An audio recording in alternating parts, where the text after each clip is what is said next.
नमो भगवते वासुदेवाय। भागवत पुराण तृतीय स्कंद 31वां अध्याय। मनुष्य योनि को प्राप्त हुए जीव की गति का वर्णन। श्री भगवान कहते हैं, माता जी, जब जीव को मनुष्य शरीर में जन्म लेना होता है तो वह भगवान की प्रेरणा से अपने पूर्व कर्मानुसार देह प्राप्ति के लिए पुरुष के वीर कण के द्वारा स्त्री के उदर में प्रवेश करता है। वहाँ वह एक रात्रि में स्त्री के रज्ज में मिलकर एक रूप कलल बन जाता है। 5 रात्रि में बुद्ध रूप हो जाता है। 10 दिन में बेर के समान कुछ कठिन हो जाता है और उसके बाद मांसपेशी अथवा अंडज प्राणियों में अंडे के रूप में परिणत हो जाता है।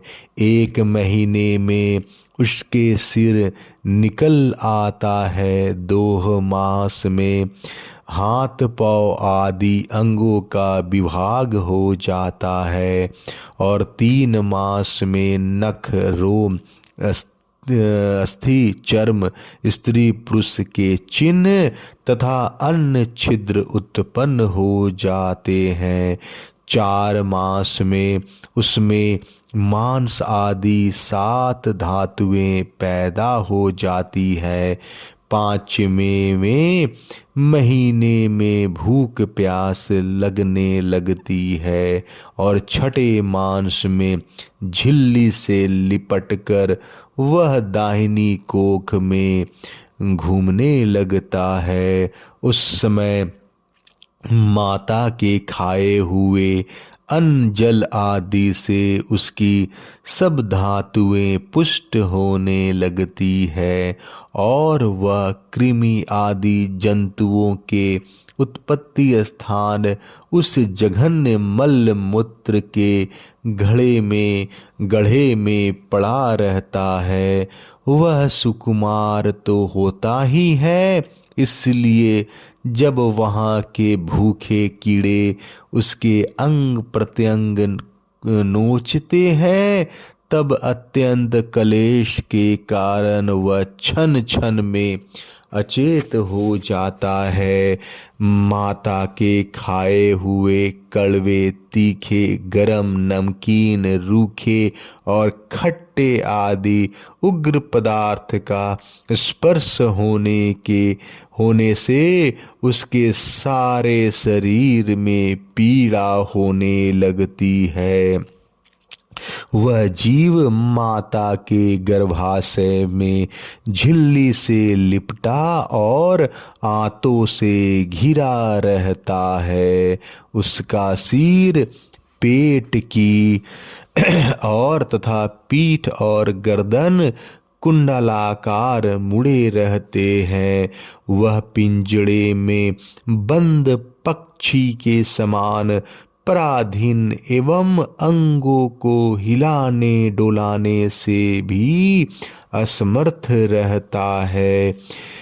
इसी समय अदृष्ट के प्रेरणा से वह उसे स्मरण शक्ति प्राप्त होती है। तब अपने सैकड़ों जन्मों के कर्म याद आ जाते हैं और वह बेचैन हो जाता है तथा उसका दम घुटने लगता है। ऐसी अवस्था में उसे क्या शांति मिल सकती है।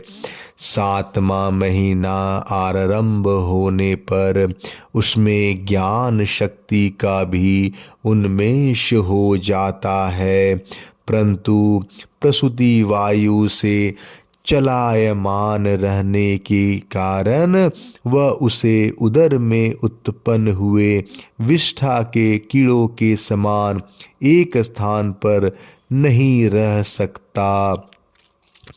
तब सप्त धातु में स्थूल शरीर से बंधा हुआ वह देहात्मदर्शी जीव अत्यंत भयभीत होकर दीन वाणी से कृपा याचना करता हुआ हाथ जोड़ उस प्रभु की स्तुति करता है जिसने उसे माता के गर्भ में डाला है। जीव कहता है, मैं बड़ा अधम हूँ। भगवान ने मुझे जो इस प्रकार की गति दिखाई है वह मेरे योग्य ही है।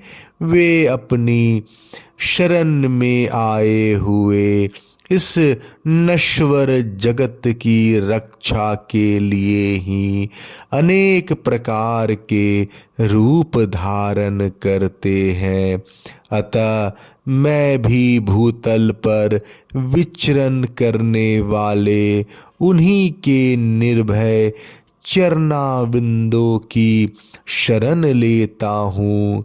जो मैं जीव इस माता के उदर में देह इंद्रियां और अंतःकरण रूपा माया का आश्रय कर पुण्य पाप रूप कर्मों से आच्छादित रहने के कारण बद्ध की तरह हूँ, वही मैं अपने संतप्त हृदय में प्रतीत होने वाले उन विशुद्ध उपाधि रहित अविकारी और अखंड बोध स्वरूप परमात्मा को नमस्कार करता हूँ। मैं वस्तुतः शरीर आदि से रहित असंग होने पर भी देखने में पांच भौतिक शरीर से संबंध हूँ और इसलिए इंद्रियें, गुण, शब्दादि विषय और चिदाभास अहंकार रूप जान पड़ता हूँ। अतः इस शरीर आदि के आवरण से जिनकी महिमा कुंठित नहीं हुई है, उन प्रकृति और पुरुष के नियंता सर्वज्ञ विद्या शक्ति संपन्न परम पुरुष की मैं वंदना करता हूँ। उन्हीं की माया से अपने स्वरूप की स्मृति नष्ट हो जाने के कारण यह जीव अनेक प्रकार के सत्वादि गुण और कर्मों के बंधन से युक्त इस संसार मार्ग में तरह तरह के कष्ट झेलता हुआ भटकता रहता है। अतः उन परम पुरुष परमात्मा की कृपा के बिना और किस युक्ति से इसे अपने स्वरूप का ज्ञान हो सकता है। मुझे तो यह त्रैकालिक ज्ञान हुआ है, यह भी उनके सिवा और किसने दिया है, क्योंकि स्थावर जंगम समस्त प्राणियों में एकमात्र वो ही तो अंतर्यामी रूप अंश से विद्यमान है।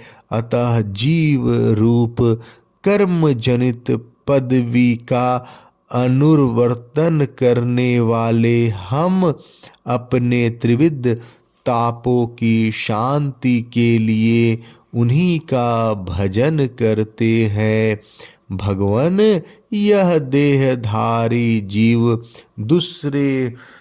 दूसरी माता के देह के उदर के भीतर मल मूत्र और रुधिर के कुएं में गिरा हुआ है। उसकी जठराग्नि से इसका शरीर अत्यंत संतप्त हो रहा है। उससे निकलने की इच्छा करता हुआ वह अपने महीने गिन रहा है। भगवान, अब इस दीन को यहाँ से कब निकाला जाएगा? स्वामीन, आप बड़े दयालु हैं। आप जैसा उदार प्रभु ने ही इस 10 माह के जीव को ऐसा उत्कृष्ट ज्ञान दिया है।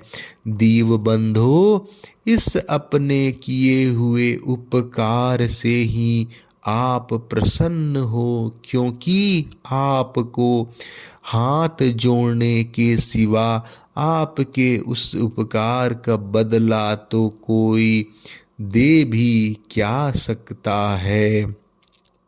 प्रभु, संसार के ये पशु पक्षी आदि अन्य जीव तो अपनी मूल बुद्धि के अनुसार अपने शरीर में होने वाले सुख दुखादि का ही अनुभव करते हैं, किंतु मैं तो आपकी कृपा से शम दमादिक साधना संपन्न शरीर से युक्त हुआ हूँ। अतः आपकी दी हुई विवेकवती बुद्धि से आप पुराण पुरुष को अपने शरीर के बाहर और भीतर अहंकार के आश्रयभूत आत्मा की भांति प्रत्यक्ष अनुभव करता हूँ। भगवान, इस अत्यंत दुख से भरे हुए गर्भाशय में यद्यपि मैं बड़े कष्ट से रह रहा हूँ, तो भी इससे बाहर निकलकर संसार में अंधकूप में गिरने की मुझे बिल्कुल इच्छा नहीं है, क्योंकि उसमें जाने वाले जीव को आपकी माया घेर लेती है, जिसके कारण उसके शरीर में अहम बुद्धि हो जाती है और उसके परिणाम में उसे फिर इस संसार चक्र में ही पड़ना होता है। अतः मैं व्याकुलता को छोड़कर हृदय में श्री विष्णु भगवान के चरणों को स्थापित कर अपनी बुद्धि की सहायता से ही अपने को बहुत शीघ्र इस संसार रूप समुद्र के पार लगा दूंगा, जिससे मुझे अनेक प्रकार के दोषों से युक्त यह संसार दुख फिर न प्राप्त हो। श्री कपिल देव जी कहते हैं, माता व 10 महीने का जीव गर्भ में ही जब इस प्रकार विवेक संपन्न होकर भगवान की स्तुति करता है, तब उस अधोमुख बालक को प्रसव काल की वायु तत्काल बाहर आने के लिए ढकेलती है। उसके सहसा ठेलने पर वह बालक अत्यंत व्याकुल हो नीचे सिर करके बड़े कष्ट से बाहर निकलता है। उसी समय उसके श्वास की गति रुक जाती है और पूर्व स्मृति नष्ट हो जाती है। पृथ्वी पर माता के रुधिर और मूत्र में पड़ा हुआ वह बालक विष्ठा के कीड़े के समान छटपटाता है। उसका गर्भवास का सारा ज्ञान नष्ट हो जाता है और वह विपरीत गति देहाभिमान रूप अज्ञान दशा को प्राप्त होकर बार बार जोर जोर से रोता है। फिर जो लोग उसका अभिप्राय नहीं समझ सकते, उनके द्वारा उनका लालन पोषण होता है। ऐसी अवस्था में उसे जो प्रतिकूलता प्राप्त होती है, उसका निषेध करने की शक्ति भी उसमें नहीं होती। जब उस जीव को शिशु अवस्था में मैली कुचैली खाट पर सुला दिया जाता है, जिसमें खटमल आदि स्वदेज जीव चिपटे रहते हैं, तब उसमें शरीर को खुजलाने, उठाने और करवट बदलने की भी सामर्थ्य न होने के कारण वह बड़ा कष्ट पाता है। उसकी त्वचा बड़ी कोमल होती है। उसे डांस, मच्छर और खटमल आदि उसी प्रकार काटते रहते हैं जैसे बड़े बड़े कीड़े की छोटे कीड़े। इस समय उसका गर्भावस्था का सारा ज्ञान जाता रहता है, सिवा रोने के वह कुछ नहीं कर सकता। इस प्रकार बाल्य, कौमार और पौगंड अवस्थाओं के दुख भोग कर वह बालक युवावस्था में पहुंचता है। इस समय उसे यदि कोई इच्छित भोग नहीं प्राप्त होता तो अज्ञानवश उसका क्रोध उद्दीप्त हो उठता है और वह शोकाकुल हो जाता है। देह के साथ ही साथ अभिमान और क्रोध बढ़ जाने के कारण वह काम परवश जीव अपना ही नाश करने के लिए दूसरे कामी पुरुषों के साथ वैर ठानता है। खोटी बुद्धि वाला वह अज्ञानी जीव पंचभूतों से रचे हुए इस देह में मिथ्याभिमान वे निवेश के कारण निरंतर मैं मेरेपन का अभिमान करने लगता है। जो शरीर इसे वृद्धावस्था आदि अनेक प्रकार के कष्ट ही देता है तथा अविद्या और कर्म के सूत्र से बंधा रहने के कारण सदा इसके पीछे लगा रहता है, उसी के लिए यह तरह तरह के कर्म करता रहता है, जिससे बंध जाने के कारण इसे बार बार संसार चक्र में पड़ना होता है। सन्मार्ग में चलते हुए यदि इसका किन्हीं जिह्वा और उपस्थेंद्रियों के भोग में लगे हुए विषयी पुरुषों से समागम हो जाता है और यह उनसे आस्था करके उन्हीं का अनुगमन करने लगता है, तो पहले के समान ही फिर नारकीय योनियों में पड़ता है, जिसके संसर्ग से इसके सत्य, शौच, बाहर भीतर की पवित्रता, दया, वाणी का संयम, बुद्धि, धन, संपत्ति, लज्जा, यश, क्षमा, मन और इंद्रियों का संयम तथा ईश्वर आदि सभी सद्गुण नष्ट हो जाते हैं।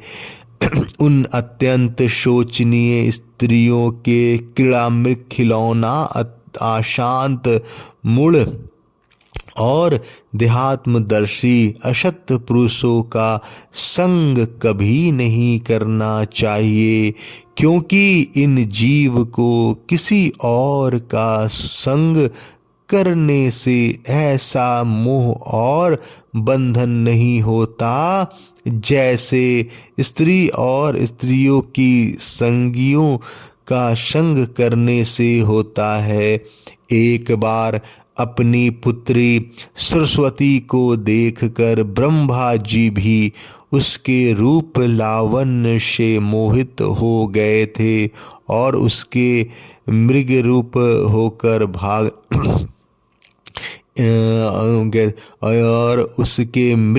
होकर भागने पर उसके पीछे निर्लजता पूर्वक मृग रूप होकर दौड़ने लगे। उन्हीं ब्रह्मा जी ने मरीचि आदि प्रजापति प्रवृत्तियों की तथा मरीचि आदि ने कश्यप आदि ने देव मनुष्य आदि प्राणियों की सृष्टि की।